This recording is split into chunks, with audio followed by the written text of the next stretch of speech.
Hey, good morning. Well, hopefully you're enjoying your day so far. Happy Monday. We're going to do the 15-minute weather here. It's a very active day. We've got a lot to discuss.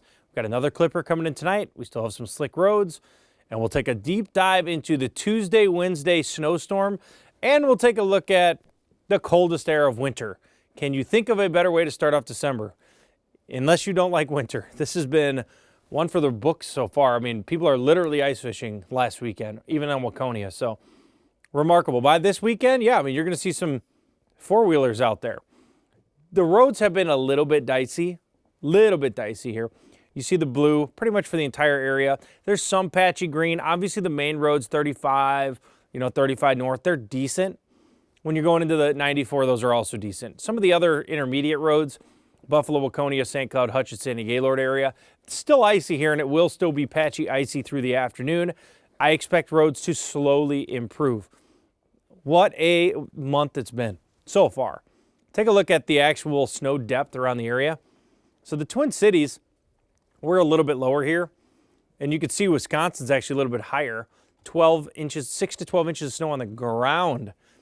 Less snow actually in Eau Claire. They only have a 4-inch snowpack. So the snowpack in Des Moines in northern Iowa, how about 12 plus inches? Snowpack is different than how much snow you've had for the year. There's compacting that happens. When you get 2 feet of snow, you end up probably with 10 inches of compacted snow. Remember that compacted snow is different. So what is a really deep snowpack? For us in the Twin Cities, 12. 12 is a deep snowpack for us in the cities. You start talking about 18, you're really talking about a deep snowpack anywhere. Now we'll see the snowpack grow on the North Shore while we go through the years, and their snowpack will get up to 24, 36. Rarely does the Twin Cities. But a great start to the year. The odds for White Christmas are extremely high this year. Snow was on and off throughout the morning, but it is out of here. But I want to talk about what's happening next. You can look at 3 clippers. So there was one this morning. Here's the second one. All snow event here tonight. And then there's the much larger low pressure center in Vancouver. So I made them different sizes so you could understand. Why is it so active? We are on the jet stream. So if you're on the jet stream itself is like the highway for low pressure centers. So these lows are just like the cars on I-94. I-94, you got to be on it for the cars to hit you or to be on the road. So again, if this jet stream was here, no systems. If it was here, no systems. If you're under a ridge, that means that the systems are going into northeast parts of the states, and that means that you're warm. So in a warm winter, typically these systems hit the northeast. But right now it's on us, and that's why it's cold. Now, why has Iowa been getting more snow? Because if the jet is south of you, you're colder and less snowy. That is why the snow has been hitting Iowa so far. Now we're going to warm up, and that'll push the systems north as you warm up. Today, we're going 13 to 19 degrees. Notice, once we get past that evening commute, we'll start seeing some light snow from 6 to 10 o'clock. Now, if you're out there traveling today, the best travel is going to be from around noon to 4. We'll see some on and off flurry activity start at 6 to 8 o'clock.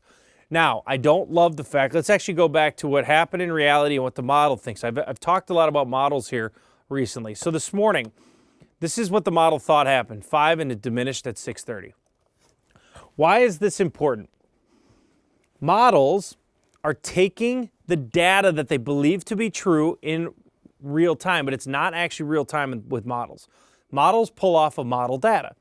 Okay, so if this is what it thinks, there'll be a method to the madness here in a second, but I want you to understand models. So this model weakened. Is that what happened in reality? No, it's not. So this model thinks it's going to project out this clipper system, right? But it thinks that we didn't have snow this morning. This model in the metro does not know that it snowed. So now this model is going to try to project the future, but it's going to be missing an ingredient, the fresh snowpack that we just had. Could that change the entire outcome of the next system? Yes. And it's a domino effect. So this is why models have been bad. It's too active. And if it misses on one, it'll miss on all of them. Saturday was a perfect example. Friday night when we went to bed, we were supposed to get 5 inches. Every run until literally the snowstorm was going on and it was still trending south and it ended up completely missing us. We ended up getting a half an inch, but the storm itself missed us in Iowa. And the reason it was so poor was because it didn't have good initial data. It screwed up at the beginning. That's why it's important to use a model that does the best in the closest to the real time. Does that make sense? So I'm using the HRRR model, but you have to understand that there are some impacts here, because if it messes up what happens now, it will mess up what happens in the future. So I'm just telling you, there's some uncertainty added to this forecast due to models struggling. So you can see the system comes in. All I'm saying is we do expect, I mean, it's not that far out. It has a decent idea, but I would not be surprised to see some late movement here because of the model. It's taking bad data and it's projecting the future with bad data. All right, enough of that nonsense, but it hopefully explains to you how uncertainty works. And I think that's important to talk about because, you know, AI and your apps and all these things, they don't know there's uncertainty. They just tell you what they think is going to happen. So we know when sometimes there's high certainty and low certainty. I think Tuesday has very high uncertainty. And we'll talk about Tuesday's system here in a second. So the best chance for snow is going to be, at least an inch of snow is going to be right here. Probably Monticello, Forest Lake, north. I do expect you to get an inch there. The metro here is going to be on the edge. I don't trust that it's just going to cut off like this. Again, I just have this bad relationship with the models right now. So I think this could actually end up dumping still an inch of snow. And we have seen late trends actually go a little bit higher with this one. So this morning, the forecast was 0 and we got half an inch. So the forecast is half an inch. Do we think we'll get an inch? Do we think we'll get an inch and a half? It's possible. So Bemidji, Grand Rapids, Brainerd, that's going to be through this evening. Tonight, the best chance for that snow and accumulating snow is Hayward, Grand Marais, Duluth, Grand Rapids. Like, they're getting snow. It's happening. Here's the model that we were looking at and accumulation for the system. Now, it's got us right at that 1 inch mark. I think what isn't going to change, Brainerd, Bemidji, and Duluth will see more snow than us. That's going to happen. We'll just see if the low will trend south further because of the fresh snowpack. That can happen. So again, just understand that. Now, let's talk about what's going on here in the next system. This is probably why you're here. What's going on with Tuesday through Wednesday morning. Now, if you look up to the northeast, there's a winter weather advisory. This is actually for tonight.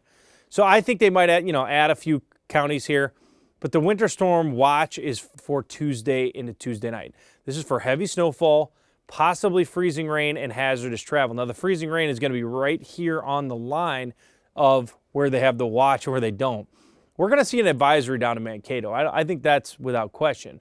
But what we're trying to determine is where is the 6-inch snow band going to be? And right now, I can just circle this for you. There's a lot of uncertainty, so I want that to be very clear. But we do expect there to be a 6-inch snow band right here in this area. I mean, that is the forecast. Twin Cities right now are kind of on the edge. But if I'm watching in Pine City, North Branch, areas like Brainerd, yeah, I'm starting to gear up for another 6-inch snowfall. So we've got a weather impact alert for this Tuesday afternoon through Wednesday morning. Again, the impact is going to be for all three of these: snow, rain, and wintry mix. You do not want the freezing rain. That's not usually what you're looking for here. You got to be cautious when you're out traveling. Let's take a look at one model. This is the HRRR model, and we'll take a look at some of the other models so you can get an idea of what we're looking at. Now, there's high uncertainty. That doesn't mean that the system is completely wrong. It just means that it might shift. But you can understand with the system that there's some warm air. So the low pressure center is going to be coming in right here. I do believe that this will start as all snow because of the fresh snowpack we got. Temperatures are not that warm. We've been colder than average, and if you can trend colder, it will be an all snow event. Understand that. So we'll watch the temperatures closely. So I do believe it'll start as all snow around 1:30. If you got plans Tuesday, try to do them before noon. Once you get into the afternoon, it gets a little dicey. Now, this is at 5 o'clock. I want to be very clear that I've been watching this model all morning. This model had it raining up towards areas in Brainerd, north up here towards 35. This was the rain snow line this morning. This thing moved 180 miles south on this run. So this is what I call ping-ponging in the models, and I don't like that. So do I trust it? No. And again, this is a different way to do the forecast. But I doubt you go out there and watch a lot of folks who are just openly saying, we don't know. Right, I'll explain why we don't know. But I'm also telling you, the ping-ponging, that the confidence shrinks for me. So what that means is the model run before it had the rain snow line here. Then the next model run has it here. Well, if you go online and someone takes this model run and puts it online, they could show you 8 inches of snow. that's just the wrong thing to do, right? You got to explain it differently. But does that make sense? So this model run, the model runs comes in every 6 hours. The one at midnight gave us 0 inches of snow. This one gives us 5. Okay, so 0 and then 5. And then what's the next one going to be? 0. And then the next one is going to be 5. So it's ping-ponging. What that tells me is that it's bad data, it's too far away, hasn't gone through the Rockies yet, too many things that are going against this. So just understand that the best chance to go over to a rain will be around 4 to 5 p.m.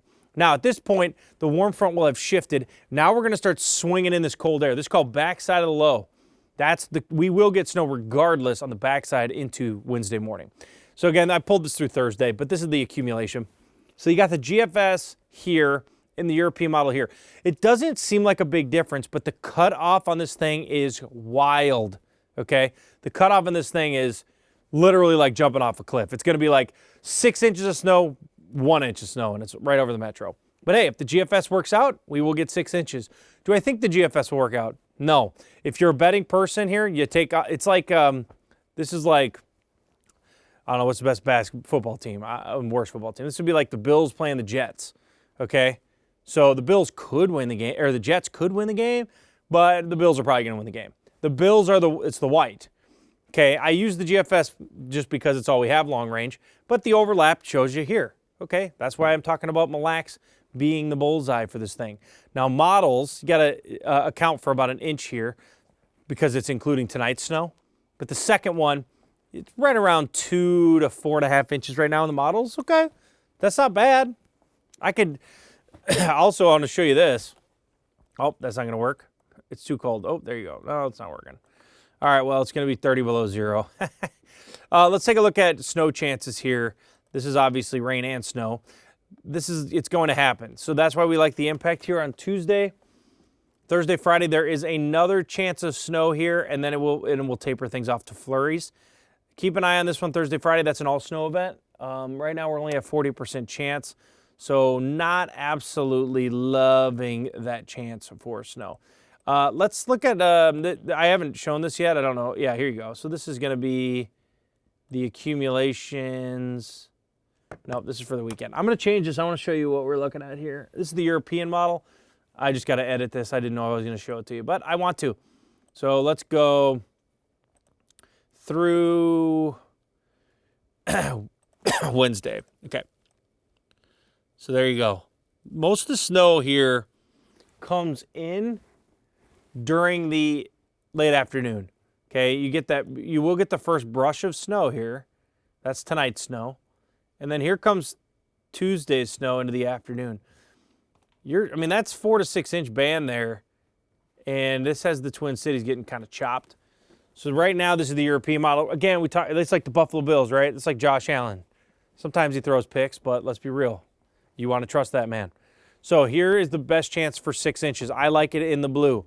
For me, the Twin Cities is going to be a very sharp gradient. Models don't usually get the gradient tight enough when they're showing you the model. So you see how it's not gradual, but it's 6 to 2. It might actually be like this, 6 to 2. So just be aware that you have a better chance in northern parts of the metro of getting the snow. That's just part of the deal here. And the South Metro, unfortunately, isn't. And it bothers me because I don't want freezing rain. I live in the South Metro. I don't want that freezing rain. All right, well, here's your 7-day forecast, wrapping this thing up for you. Again, a little bit of light snow this morning gave us an impact alert. Tomorrow, we'll have the wintry mix possible second half of the day. And then Wednesday morning, we are expecting bad travel and snow and very windy conditions.